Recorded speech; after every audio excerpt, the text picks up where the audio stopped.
अर्क वंश का उद्भव। अर्क वंश भारतीय मूल का एक प्राचीन क्षत्रिय वंश है। जो प्राचीन भारत में इतिहास लेखन की परंपरा ही नहीं थी, अतः अन्य क्षत्रिय वंशों की तरह ही अर्कवंशी क्षत्रियों की उत्पत्ति से संबंधित विभिन्न स्रोतों के अलग अलग मत एवं उल्लेख प्राप्त होते हैं। इन विभिन्न मतों से सिद्ध होता है कि अर्कवंश सिर्फ एक शाखा नहीं बल्कि सूर्यवंश का पर्यायवाची शब्द है, जो कि प्राचीन काल से ही सूर्यवंशी क्षत्रियों द्वारा प्रस्तुत किया जाता रहा है। अलग अलग कालों में सूर्यवंश के अंतर्गत कई अर्क नामधारी राजा हुए। कालांतर में इन अर्क राजाओं की वंश परंपराएं पीढ़ियां सूर्यवंश की समानांतर शाखाओं के रूप में स्थापित हो गईं, तथा इनके वंशधर अर्कवंशी क्षत्रिय कहलाए। अर्कवंशी क्षत्रिय सूर्य को अपना कुलदेव मानते थे तथा सूर्य के उपासक थे। पौराणिक उल्लेख। पौराणिक ग्रंथों के अनुसार राजा कश्यप के पुत्र सूर्य थे तथा सूर्य के पुत्रों में दूसरे पुत्र अर्यमा तथा सातवें पुत्र वैवस्वत मनु थे। मनु के पुत्रों में इक्ष्वाक ने अयोध्या, नाभारिष्ट ने विशाला, कारुष ने दक्षिण बिहार, धृष्ट ने पांचाल, नाभाग ने यमुना के दक्षिण भाग, शयर्त ने अनर्त उत्तर गुजरात और निध ने विदय पूर्वांतर बिहार में अपना राज स्थापित किया। जबकि नरिशंत मध्य एशिया में जाकर बस गए। कालांतर में नरिशंत के वंशज इस्लाम धर्म के प्रादुर्भाव के बाद इस्लाम धर्मी हो गए। राजा कश्यप के पुत्र सूर्य से सूर्यवंश, अत्रि पुत्र चंद्र से चंद्रवंश और सूर्य के पुत्र आर्यमा से आर्यवंश की स्थापना हुई। इन तीनों राजवंशों के वंशज कालांतर में आर्य संस्कृत को अपनाने के कारण आर्य कहलाए और भारत भूमि पर इनकी कर्म भूमि आर्यवर्त के नाम से प्रसिद्ध हुई। ऋग्वेद, महावंश, टीका एवं आर्य मंजूर श्री मूल कल्प के अनुसार ओक्काक वंशी, इक्ष्वाक वंशी आर्य हिमवर्ष भारतवर्ष में सर्वप्रथम सप्त सिंधु क्षेत्र में आकर बसे। पुराणों के अनुसार विशाल आर्य जाति की एक शाखा बहुरम्ज असुर पराक्रमी की उपासक हो गई।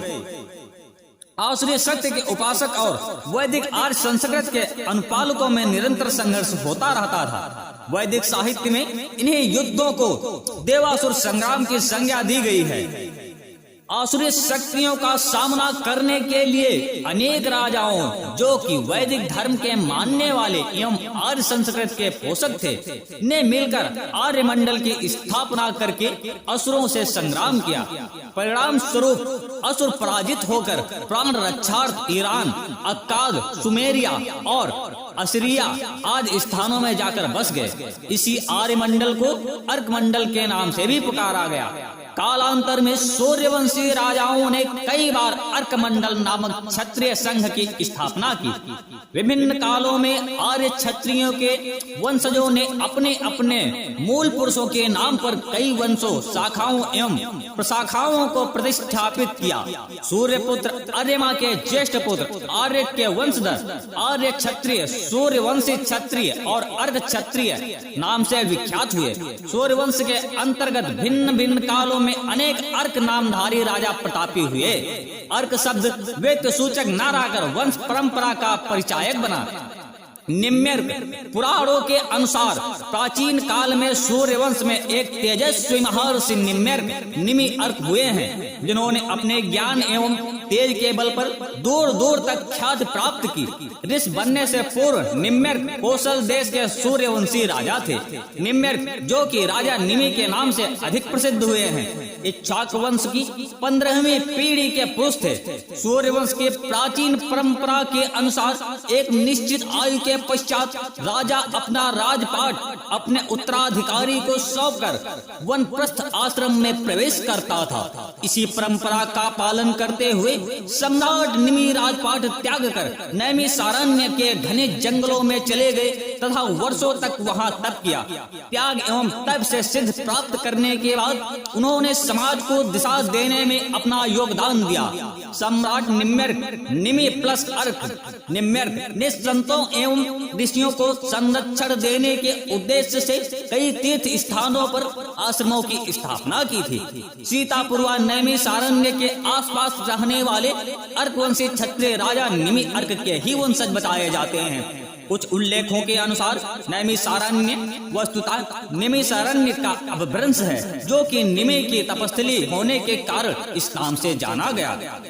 जैन उल्लेख जैन ग्रंथ जैन हरिवंश के अनुसार महाराजा प्रियव्रत के पुत्र अग्निधर, जो जम्बूद्वीप भारतवर्ष के सम्राट थे, उनसे नाभि और नाभ से ऋषभदेव हुए। ऋषभदेव से भरत नामक पुत्र हुआ। इन्हीं चक्रवर्ती भरत के नाम से ही भारतवर्ष का नाम भारत था। मध्य भारत के इंदौर नगर से 150 मील दूर जैनियों की सिद्ध क्षेत्र स्थित है, जो कि 52 गजा नामक से प्रसिद्ध है।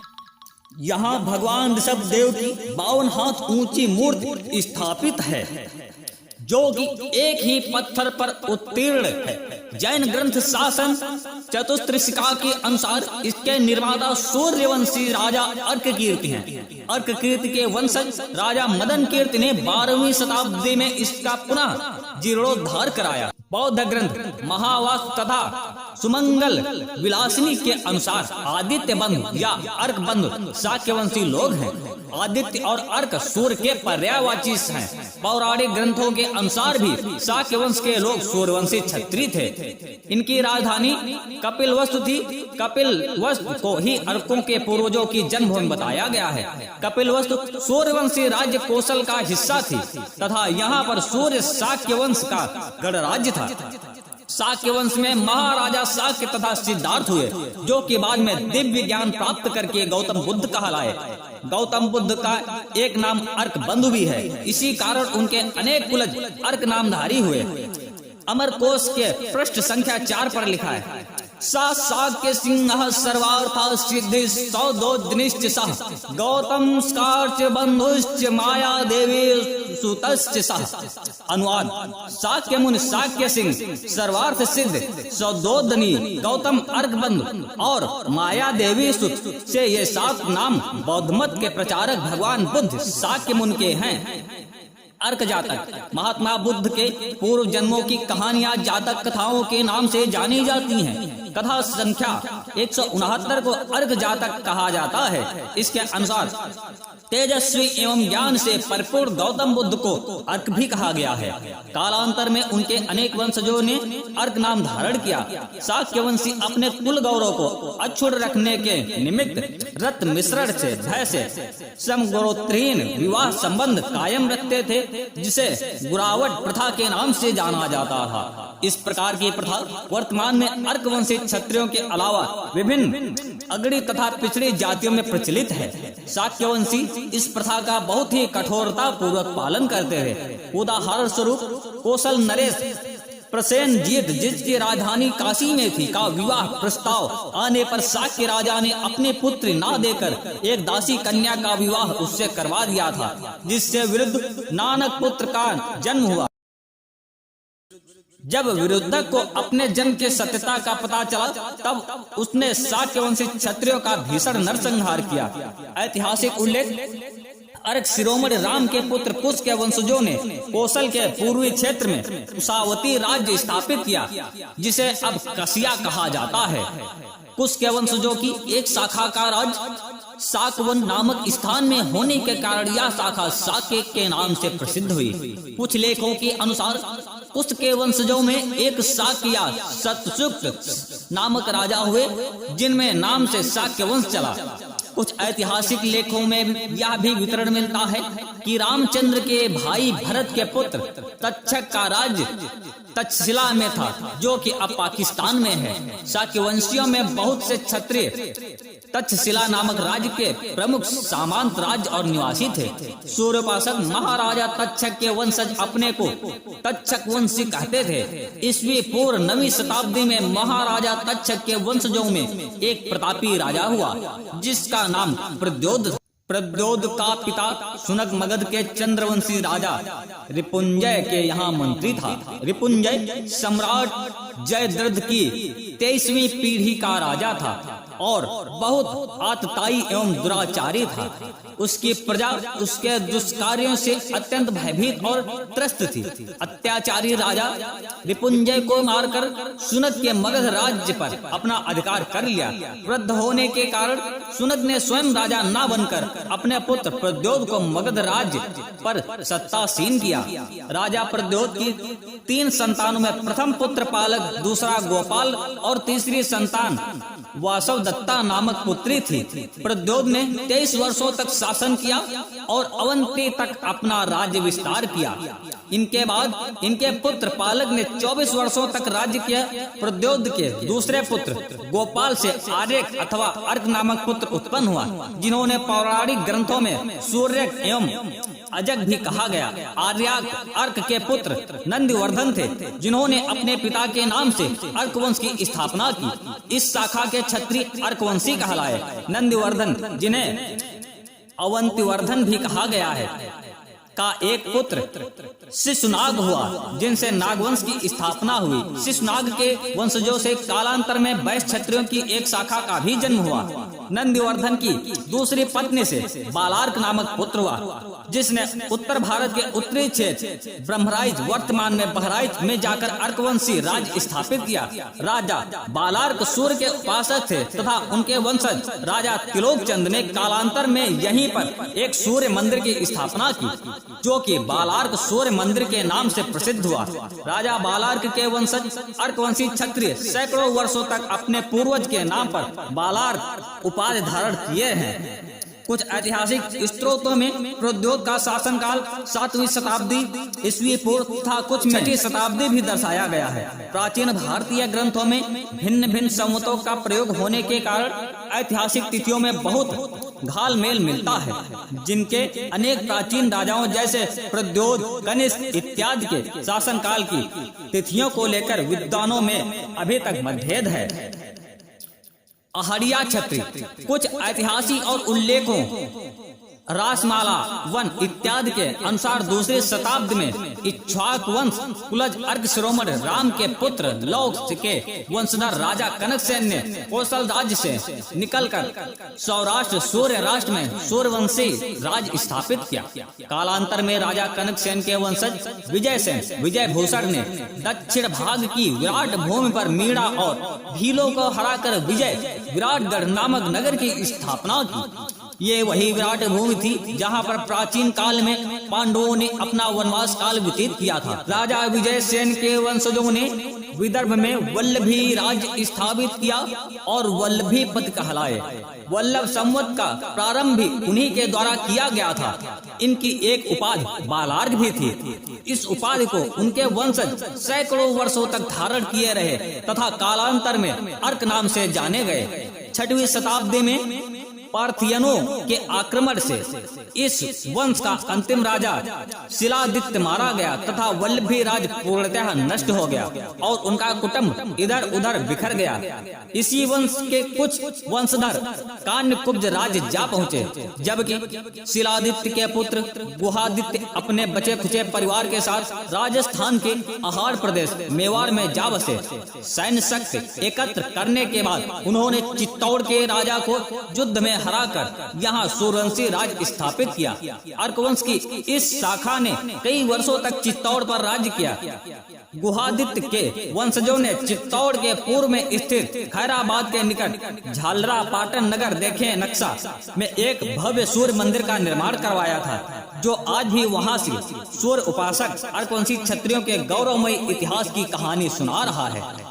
कालांतर में गुहादित्य के संतत स्थान जन्य नाम को अपनाने के कारण अहड़िया भी कहलाई। राजस्थान में निवास करने वाले अर्कवंशी क्षत्रिय आज भी अहाड़िया के नाम से जाने जाते हैं। भट्ट अर्कवंशी राजा आर्य के अनेक वंशधरों में एक वीर राजा भट्ट अर्क हुए। उपरोक्त तथ्य की पुष्टि जात व कौम नामक ग्रंथ से भी होती है। ग्रंथ के प्रश्न संख्या 99 पर लेखक शेरिंग लिखते हैं, The Araks of Khairabad state that their ancestors formerly ruled in Chittor. अर्थात खैराबाद के अर्कवंशी कहते हैं कि उनके पूर्वजों ने पूर्व काल में चित्तौड़ पर राज किया था। उन्होंने गुजरात सौराष्ट्र में पुनः अर्कवंशी राज की स्थापना की। कुछ इतिहासकारों ने उन्हें मैत्रकवंशी बताया है, पर वास्तव में यह अर्क मंडल में सम्मिलित अर्कवंशी क्षत्रिय थे, जिन्हें उक्त संघ के अन्य क्षत्रिय मित्रवंशी अर्थात सूर्यवंशी कहकर पुकारते थे। मित्रवंश को ही संभवतः इतिहासकारों ने मैत्रक नाम दे दिया है। राजा भट्ट सूर्य के उपासक थे तथा उनके शासनकाल में वहां सूर्य पूजा का अत्यधिक प्रचार प्रसार हुआ। गुजरात के कई हिस्सों में अभी भी प्राचीन सूर्य मंदिर पाए जाते हैं। भट्टार्क के एक उत्तराधिकारी राजा ने पूर्वी पंजाब में अपने पितामह के नाम पर भट्टनगर की स्थापना की, जो अब भटिंडा के नाम से जाना जाता है। सम्राट हर्षवर्धन बाण भट्ट कृत हर्षचरित तथा हर्षवर्धन द्वारा हस्तलिखित रचनाओं रत्नावली इत्यादि के अनुसार 7वीं शताब्दी के प्रारंभ 606-647 ईस्वी में उत्तर भारत कन्नौज दोआबा प्रांत इत्यादि पर राज करने वाले सम्राट हर्षवर्धन का जन्म सूर्य उपासकों की जात में हुआ था। हर्षचरित के अनुसार सम्राट हर्षवर्धन सूर्यवंशी राजा पुष्पभूत के वंशज थे, जिनकी राजधानी थानेश्वर में थी। हर्षवर्धन के पूर्वज सूर्य के उपासक थे तथा पाखंडों एवं आडंबरों के विरोधी थे। अपने पूर्वजों की भांति सूर्य उपासक होने के साथ ही हर्षवर्धन रुद्र शिव के भी उपासक थे और पूर्वजों के समान ही वे भी ब्राह्मण धर्म के आडंबरों के विरोधी थे। इसी विरोध के चलते हर्षवर्धन ने राजा बनने के कुछ वर्षों बाद अपनी बड़ी बहन राजश्री के सम्मान बौद्ध धर्म अपना लिया था तथा उनका प्रचार प्रसार करना प्रारंभ कर दिया था। श्री वी.के. भंडारी और श्री L.L. केली द्वारा लिखित पुस्तक इंडियन हिस्ट्री एंड कल्चर सन 1987 संस्करण के पृष्ठ संख्या 124 के अनुसार Harsha was at first a worshipper of Shiva and the sun, but in latter part of his life he became more and more inclined towards Buddhism. अनुवाद, हर्ष प्रारंभ में शिव और सूर्य के उपासक थे, किंतु बाद के जीवन काल में उनका झुकाव बौद्ध धर्म की ओर बढ़ता चला गया। सम्राट हर्षवर्धन एक प्रजा प्रेमी और उदार राजा थे तथा सदैव अपनी प्रजा की भलाई के विषय में चिंतित रहते थे। इसके अलावा वे बहुत धर्मात्मा और दानी पुरुष थे। अपने राज्य में होने वाले आयोजनों के दौरान वे अपने पास मौजूद सभी वस्तुएं, यहाँ तक कि अपने वस्त्र भी गरीबों और जरूरतमंदों को दान कर दिया करते थे। दान की यह प्रवृत्ति उन्होंने अपने सूर्यवंशी पूर्वजों से ही पाई थी। चीनी यात्री वेनसांग हर्षवर्धन के शासन काल में ही भारत आया था।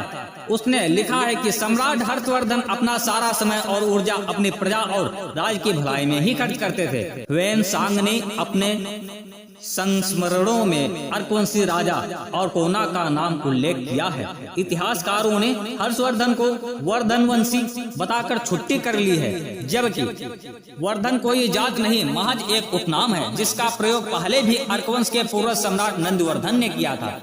अन्य ऐतिहासिक संदर्भ अर्कवंश का बहुत सारा इतिहास ऐतिहासिक पुस्तकों में बिखरा पड़ा है, जिसकी खोज जारी रहना आवश्यक है। मौजूदा उपलब्ध ग्रंथों में अर्कवंशी क्षत्रियों से संबंधित उल्लेखों के कुछ प्रमुख अंश प्रस्तुत हैं। हिंदू धर्म शास्त्रों एवं हिंदू जात निर्णय के अन्वेषण करता श्रेत्रीय पंडित छोटेलाल शर्मा, जिन्हें तत्कालीन भारत सरकार ने इस कार्य के लिए सन 1901 में नियुक्त किया था, ने अपनी खोज और शोध के एक ग्रंथ के रूप में सन 1928 में प्रकाशित किया था। इस ग्रंथ में उत्तर प्रदेश तत्कालीन युक्त प्रदेश के अंदर विद्यमान समस्त जाति धर्म के लोगों के बारे में संप्रमाणित उल्लेख किया जाता गया है। इस पुस्तक में अर्कवंशी क्षत्रियों के बारे में शर्मा जी कहते हैं, यह एक कृषि करने वाली जात है। विशेष रूप से ये लोग अवध में हैं, परंतु युक्त प्रदेश में भी कहीं कहीं पाए जाते हैं। इस जात की उत्पत्ति विषय अन्वेषण करने से ऐसा निश्चय हुआ कि अर्क नाम सूर्य और वंश नाम संसति कुल अर्थात जो सूर्यवंशी, ऐसा निश्चय हुआ है कि अर्क नाम सूर्य और वंश नाम संसद कुल अर्थात जो सूर्यवंशी थे वो लोग ही अर्कवंशी कहलाए गए। जिन सूर्यवंशियों के पास राज्य व धनबल रहा वे सूर्यवंशी राजपूत कहते रहे, और जिन्हें विपत्तिवश प्रार्थ इधर उधर भागना पड़ा वे बेचारे कृषि आदि के धंधे में लगकर कहीं अर्कवंशी और कहीं अरक कहलाने लगे। इतिहासों से पता चलता है कि हरदोई जिले में किसी समय इनका प्रभुत्व था। मुरादाबाद निवासी विद्यावारिद पंडित ज्वाला प्रसाद मिश्र रचित ऐतिहासिक शोध ग्रंथ जाति भास्कर अर्कवंशी क्षत्रियों का वर्णन क्षत्रिय खंड में करते हुए लिखता है, अर्कवंश यह जात अपने को सूर्यवंश कहते हैं और अब अरक कहते हैं। मिस्टर कुक साहब ने सूर्य उपासक तिलोक चंद के समुदाय का नाम अर्कवंश लिखा है। जात भास्कर पृष्ठ 263। ऐतिहासिक ग्रंथ क्षत्रिय वंशावळ के लेखक ऐतिहासिक शोधकर्ता एवं अखिल भारतीय क्षत्रिय महासभा के वरिष्ठ इतिहासकार श्री भगवान दीन सिंह सोमवंशी के अनुसार अर्कवंशी क्षत्रिय मूल रूप से सूर्यवंशी क्षत्रिय हैं, जो कि अर्क अरक आदि नामों से भी जाने जाते हैं। अर्कवंशी क्षत्रियों के विषय में वे अपने ग्रंथ के पृष्ठ संख्या 411-412 पर लिखते हैं, यह सूर्यवंश की शाखा रघुवंश जिसमें रामचंद्र और रामपुत्र कुश हुए, कुश के वंशजों की एक शाखा शाक्यवंश चली जिसमें शाक्यवंशी गौतम तथा गौतम बुद्ध हुए, जो शाक्यवंशी शुद्धोधन के पुत्र थे। ग्रंथ पृष्ठ संख्या 413 पर आगे लिखता है, इस वंश का इतिहास बहुत प्राचीन है और गौरवशाली भी। अर्कवंश प्राचीन राजवंश है। इनके राज्य तथा ठिकाने हरदोई में संडीला अवध गजेटियर, बहराइच का अकोनी बहराइच गजेटियर, इकौना अरकौना चीनी यात्री वेंगसान। इसके अतिरिक्त अर्कवंश का राज दांतली, बेनीगंज, नरवल, साड़, सलेमपुर, पडरी, उन्नाव, खागा, फतेहपुर, अहाय आदि में रहा है। 15/5/1988 को भरवारी इलाहाबाद में अखिल भारतीय क्षत्रिय महासभा के तत्वाधान में हुए एक क्षत्रिय सम्मेलन में श्री भगवान दीन सिंह सोमवंशी, जो कि अखिल भारतीय क्षत्रिय महासभा के तत्कालीन राष्ट्रीय संगठन मंत्री भी थे, ने उपस्थित क्षत्रिय जनसमूह के समक्ष घोषणा करते हुए कहा था, मैं अखिल भारतीय क्षत्रिय महासभा का इतिहासकार होने के नाते पूरी तरह छानबीन करने के पश्चात यह प्रमाणित करता हूँ कि अर्कवंशी मूल रूप से सूर्यवंशी क्षत्रिय हैं और महासभा के राष्ट्रीय संगठन मंत्री की हैसियत से इन्हें क्षत्रियों की मुख्य धारा में मिलाने की घोषणा करता हूँ। नामोत्पत्ति जैसे चंद्रवंश का एक पर्यायवाची सोमवंश है, वैसे ही सूर्यवंश का पर्यायवाची अर्कवंश है। सूर्यवंशी क्षत्रिय आदिकाल से ही स्वयं को सूर्यवंशी, आदित्यवंशी, अर्कवंशी और मित्रवंशी कहते थे तथा ये शब्द समानार्थी शब्दों के रूप में प्रयोग किए जाते थे। उदाहरणार्थ सूर्यवंश कुलज रामचंद्र जी को प्राचीन ग्रंथों में अर्क शिरोमणि रामचंद्र भी कहा गया है। सूर्यवंश कुलज अर्कवंशी क्षत्रिय कालांतर में विभिन्न शाखाओं के रूप में स्थापित हो गए। अर्कवंश के स्थापकों ने अपने मूल वंश को इंगित करने के साथ साथ अपनी अलग पहचान कायम करने के उद्देश्य से अर्क नाम धारण किया था। यानी दूसरे शब्दों में जिन सूर्यवंशियों ने अर्क नामक नाम धारण किया वे ही अर्कवंशी कहलाए। अर्क एक संस्कृत शब्द है जो कि सूर्य का पर्यायवाची है। जिस प्रकार भारतवर्ष के अनेक जातियां अपने मूल वंशों अथवा कर्मों के नाम पर जानी जाती हैं, उसी प्रकार सूर्यवंश के नाम पर अर्कवंश नाम की उत्पत्ति हुई। वर्तमान अर्क शब्द अर्क का ही बिगड़ा हुआ स्वरूप है। धनबल एवं राजसत्ता छिन जाने के बाद निर्बल एवं अशिक्षिता अर्कवंशियों को लोग पहले अरक फिर अरक कहने लगे। अर्कवंशी क्षत्रिय बंधुओं को चाहिए कि वे बिगड़े हुए अरक शब्द के बजाय मूल शब्द अर्कवंशी का प्रयोग करें तथा दूसरे से भी करवाएं।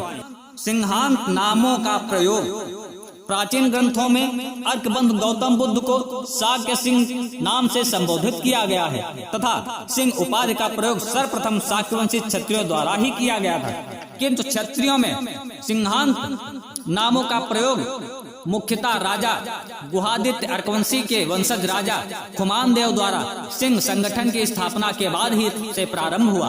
बाह्य आक्रमणकारियों से निपटने के लिए 9वीं शताब्दी के अंत में चित्तौड़ के सूर्यवंशी राजा खुमान देव ने अपने पूर्वजों द्वारा स्थापित अर्क मंडल के समान ही एक क्षत्रिय संघ की स्थापना की थी, जिसे सिंह संगठन कहा गया।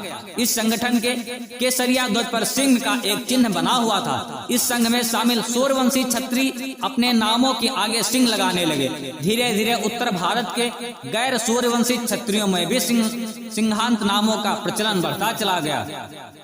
वर्तमान काल में देखा गया है कि कुछ अर्कवंशी क्षत्रिय, जिसमें खंगार क्षत्रिय भी शामिल है, अपने नामों के आगे सिंह लगाते हैं। वर्तमान काल में देखा गया है कि कुछ अर्कवंशी क्षत्रिय, जिसमें खंगार क्षत्रिय भी शामिल हैं, अपने नामों के आगे सिंह लगाने में संकोच करते हैं। प्रिय भाइयों, जब आपके पूर्वजों द्वारा प्रारंभ किए गए उपनाम को अन्य क्षत्रिय शान से इस्तेमाल करते हैं, तो फिर आप क्यों अपने पूर्वजों के दिए गए सिंह नाम को अपनाने में हिचकिचाते हैं? सिंह उपाधि सूर्यवंश परंपरा की ही परिचायक है। अतः सूर्यवंशी क्षत्रियों की सच्ची संतान होने के नाते आपको इस उपाधि का बेझिझक प्रयोग करना चाहिए। जितना ही हम अध्ययन करते हैं, उतना ही हमको अज्ञान का आभास होता जाता है। धूर्त अध्ययन का तिरस्कार करते हैं, सामान्य जन उसकी प्रशंसा करते हैं और ज्ञानी उसका उपयोग करते हैं। आत्मसम्मान समस्त गुणों की आधारशिला है। अज्ञान ही पाप है, शेष सारे पाप तो उसकी छाया मात्र हैं। जय श्री राम, जय अर्कवंश, जय क्षत्रिय समाज।